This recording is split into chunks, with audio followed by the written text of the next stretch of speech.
There's a quiet truth about children who grow up being called gifted. They often become adults who feel like their whole life is a test they've already failed. They walk into a room and feel like they have to prove something special. They live an ordinary life. And deep inside, they feel ashamed, as if they broke a promise they made as a child. They succeed at something, but instead of celebrating, they think, "This isn't enough. People expected so much more from me." This is not because they lack talent or effort, but because the foundation of their sense of self was built on performance, not on being praised for who they are. Psychologists call this an achievement-based identity. It means that over time, the brain wires itself to connect self-worth only to results. A child who is constantly praised for their success, but rarely for who they are, eventually learns that love and acceptance are things you earn, not things you're simply given. They convince themselves that resting, making mistakes, or being ordinary is somehow wrong. Have you ever seen a child who sits at the front of the class, who the teacher always uses as an example, who comes home to hear only, "You're smart.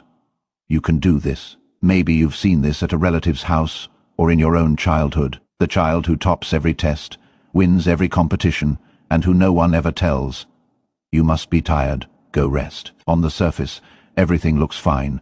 The child is successful. But inside that child's mind, something profound is unfolding. Because for a gifted child, hearing praise isn't just a happy moment. It becomes a silent contract. I always have to stay special, or I am nothing. And here's the painful truth. The neglect of giftedness, whether intentional or unintentional, doesn't always look like neglect. It doesn't always look like being ignored. Sometimes it comes wrapped in too much attention, but the wrong kind of attention. Sometimes it's questions that only revolve around performance.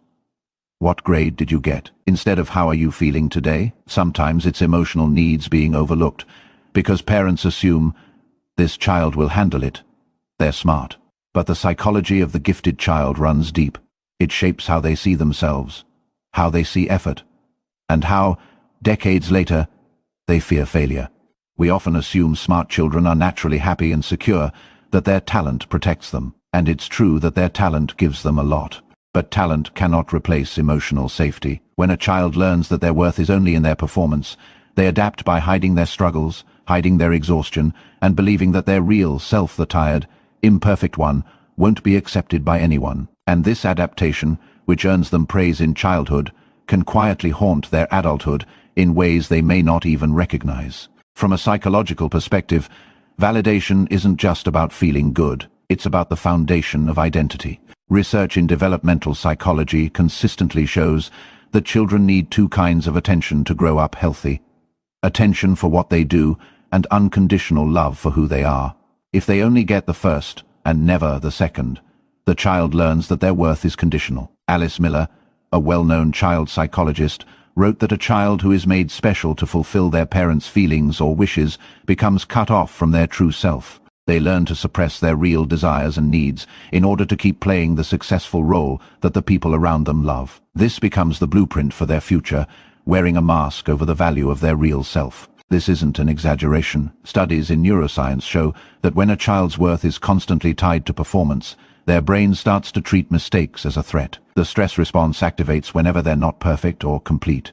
Over time, this can rewire their nervous system to see rest itself as dangerous. Their baseline becomes restlessness, their emotional regulation becomes fragile, and from the outside, they simply look like a successful person. When a child is outright mistreated, the harm is obvious. But when a child is pushed too hard in the name of being gifted, the damage is more hidden, more polished, but just as real. The child stops taking risks because failure feels unbearable.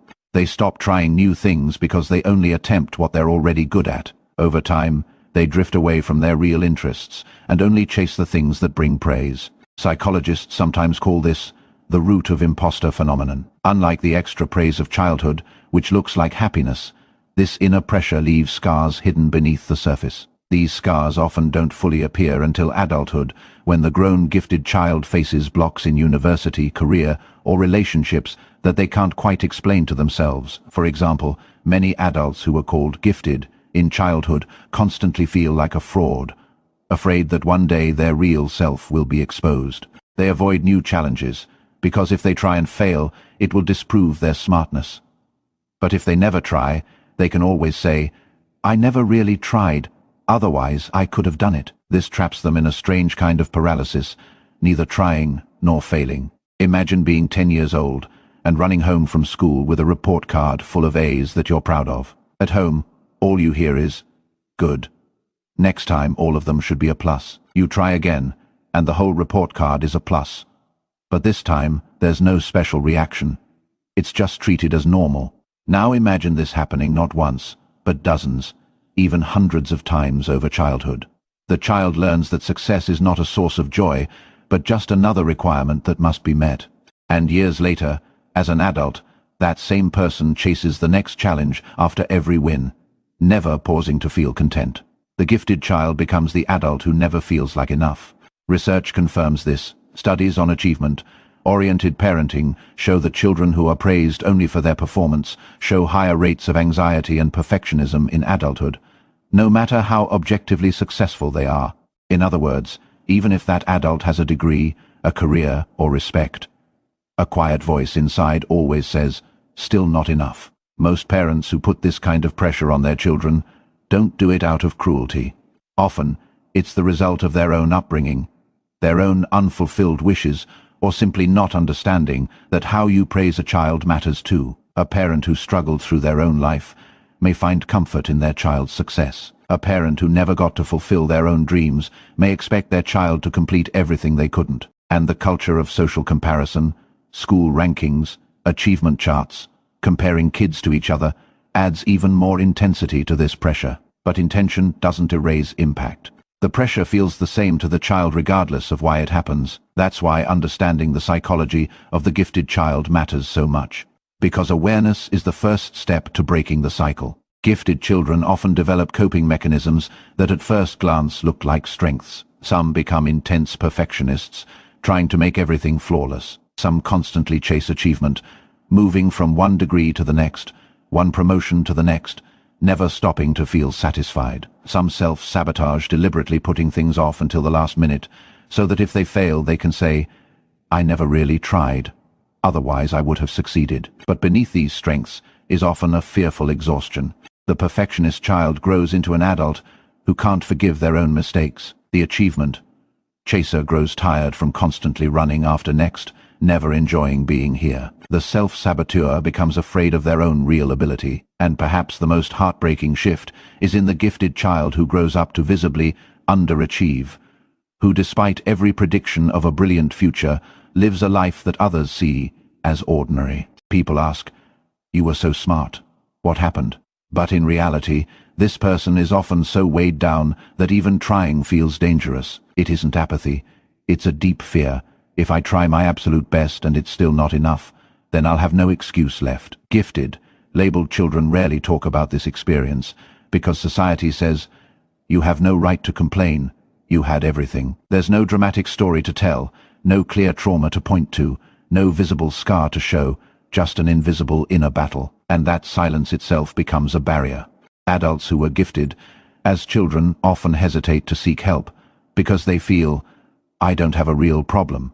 I got more than thousands of other people." But constant pressure to perform is itself a trauma. It's like always running a race that has no finish line. Just because you're running fast doesn't mean you're breathing freely. The long-term effects are real and measurable. Psychological research shows that children praised only for their intelligence, rather than their effort, start avoiding difficult tasks and develop a fixed mindset. Carol Dweck's well-known research on growth mindset shows that children praised only for being smart become afraid of challenges because they fear that failure will shatter the image of their smartness. Simply put, praising only the result can be more damaging than valuing effort and hard work. This doesn't mean every gifted child ends up broken. Many grow into remarkable, independent adults, precisely because they're aware of their own ability. But it does mean their journey is often harder. It means they spend years unlearning beliefs that were planted in them before they even knew how to question them. Is my existence only tied to my achievements? So where does healing begin? Not with perfection, not with suddenly dropping everything to rest, but with recognition. With the simple but powerful act of telling yourself, "My worth is more than my work. I have the right to rest. My failure does not make me less." For the gifted child who has grown up, The first step is often giving themselves the permission they never had before, the permission to be ordinary. And though this may sound abstract, it can be surprisingly practical. It can be as small as stopping at good enough, instead of chasing perfect. As small as telling someone, "I'm tired." As small as daring to do something you're not good at, just for fun. Because the truth is, worth is not something you earn and build up. It already exists within you. It's just buried under the pressure, and the journey of healing is about bringing it back into the light. Think about how this shows up at work. The gifted, labeled child often becomes the employee who works the hardest, but asks for the least recognition because they feel they could always be doing even better. They don't see themselves as deserving of a promotion, even when they clearly are. To the outside world, they look hardworking and capable, but inside there's often an ache. Why does what I do never feel like enough? This isn't laziness. It's simply a longing for the kind of validation that was never given without performance. In romantic relationships, this pattern shows up too. Some people who were loved for being special in childhood keep performing for their partner, believing that love will only last as long as they remain impressive. Others go the opposite way, avoiding relationships altogether, because showing their flaws would mean removing their whole achievement mask. Both reactions come from the same root, the fear that the moment the performance stops, the love stops too. And yet, here is the paradox. The gifted, labeled child often becomes one of the most responsible and dependable adults you will ever meet, because they were taught responsibility from a young age. They pay close attention to detail, they have discipline, and they have a remarkable ability to motivate themselves. These things can become a gift in adulthood, but they also carry a heavy cost. They become reliable for everyone else, while never giving themselves permission to be unreliable, to admit that they too get tired. There's another layer to this, one we rarely talk about. When a child's identity is built only around achievement, their real likes, dislikes, wishes and dreams can remain blurry. They never get the chance to simply try something without worrying about the outcome. So as adults, they often don't know what they actually want, because they were always taught what they should become. Identity grows through free experience. Without that freedom, selfhood remains fragile and unclear. But here's where something remarkable happens. The human mind has a resilience that is almost poetic. Even when a child grows up under the pressure to perform, they still carry a quiet hope, somewhere inside, that one day they'll be enough just by being themselves. That's why so many people who were gifted as children turn toward self-discovery as adults. They go to therapy, they redefine their values, or they do things purely for joy, with no resume-worthy result attached. That desire alone is proof of strength, and healing is possible. Neuroscience has shown us that the brain is not fixed. It adapts, changes, and rewires itself. This means that even if a child grew up under the weight of performance, as an adult they can build new patterns. Every time they do something purely for enjoyment, the brain registers safety. Every time they make a mistake, and the world doesn't end, the nervous system learns trust. Every moment they rest, and still feel worthy wears away, drop by drop, at the old stone of their wounds. Healing doesn't always look dramatic. Sometimes it looks like finally saying no to a promotion because you didn't actually want it.